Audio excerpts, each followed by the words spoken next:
समय बहुत बलवान होता है। वह शिखंडी से भीष्म को मात दिला सकता है, कर्ण के रथ को फंसा सकता है, द्रौपदी का चीर हरण करा सकता है। अगर किसी से डरना है तो वह है समय। महाभारत में एक प्रसंग आता है जब धर्मराज युधिष्ठिर ने विराट के दरबार में पहुंचकर कहा, हे राजन, मैं व्याघ्रपाद गोत्र में उत्पन्न हुआ हूं तथा मेरा नाम कंक है। मैं धूत विद्या में निपुण हूं। आपके पास आपकी सेवा करने की कामना लेकर उपस्थित हुआ हूं। जुआ यानी वह खेल जिसमें धर्मराज अपना सर्वस्व हार बैठे थे, कंक बनकर वही खेल वह राजा विराट को सिखाने लगे। जिस बाहुबली के लिए रसोइये दिन रात भोजन परोसते रहते थे, वह भीम बल्लभ का भेष धारण कर स्वयं रसोइया बन गया। नकुल और सहदेव पशुओं की देखरेख करने लगे।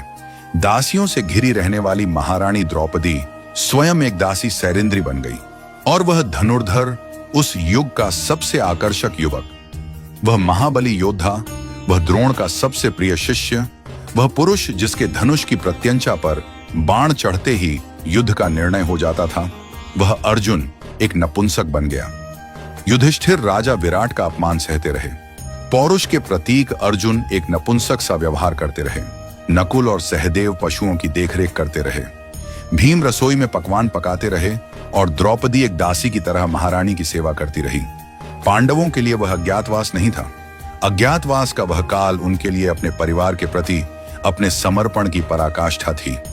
वह जिस रूप में रहे, जो अपमान सहते रहे, जिस कठिन दौर से गुजरे, उसके पीछे उनका कोई व्यक्तिगत स्वार्थ नहीं था। अज्ञातवास का वह काल परिस्थितियों को देखते हुए परिस्थितियों के अनुरूप ढल जाने का काल था। आज भी इस धरती में अज्ञातवास जी रहे। न जाने कितने महायोद्धा दिखाई देते हैं। कोई धन्ना सेठ की नौकरी करते हुए उससे बेवजह गाली खा रहा है क्योंकि उसे अपनी बिटिया की स्कूल की फीस भरनी है। बेटी के ब्याह के लिए पैसे इकट्ठे करता। बाप एक सेल्समैन बनकर दर दर धक्के खाकर सामान बेचता दिखाई देता है। ऐसे असंख्य पुरुष निरंतर संघर्ष से हर दिन अपना सुख दुख छोड़कर अपने परिवार के अस्तित्व की लड़ाई लड़ रहे हैं। रोजमर्रा के जीवन में किसी संघर्षशील व्यक्ति से रूबरू हो तो उसका आदर कीजिए, उसका सम्मान कीजिए। फैक्ट्री के बाहर खड़ा गार्ड, होटल में रोटी परोसता वेटर, सेठ की गालियां खाता मुनिम वास्तव में कंक, बल्लभ और बृहणला है। क्योंकि कोई भी अपनी मर्जी से संघर्ष या पीड़ा नहीं चुनता। वे सब यहां कर्म करते हैं। वे अज्ञातवास जी रहे हैं, परंतु वह अपमान के भागी नहीं है। वह प्रशंसा के पात्र हैं। यह उनकी हिम्मत है, उनकी ताकत है, उनका समर्पण है कि विपरीत परिस्थितियों में भी वह डटे हुए हैं। वह कमजोर नहीं हैं। उनके हालात कमजोर हैं, उनका वक्त कमजोर है। याद रहे कि अज्ञातवास के बाद बृहणला जब पुनः अर्जुन के रूप में आए तो कौरवों का नाश कर दिया।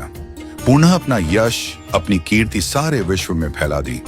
वक्त बदलते वक्त नहीं लगता, इसलिए जिसका वक्त खराब चल रहा हो उसका उपहास और अनादर न करें, उसका सम्मान करें, उसका साथ दें। क्योंकि एक दिन संघर्षशील, कर्मठ, ईमानदारी से प्रयास करने वालों का अज्ञातवास अवश्य समाप्त होगा।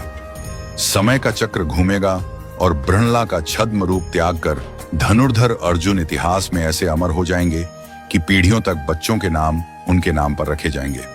इतिहास बृहणला को भूल जाएगा, इतिहास अर्जुन को याद रखेगा।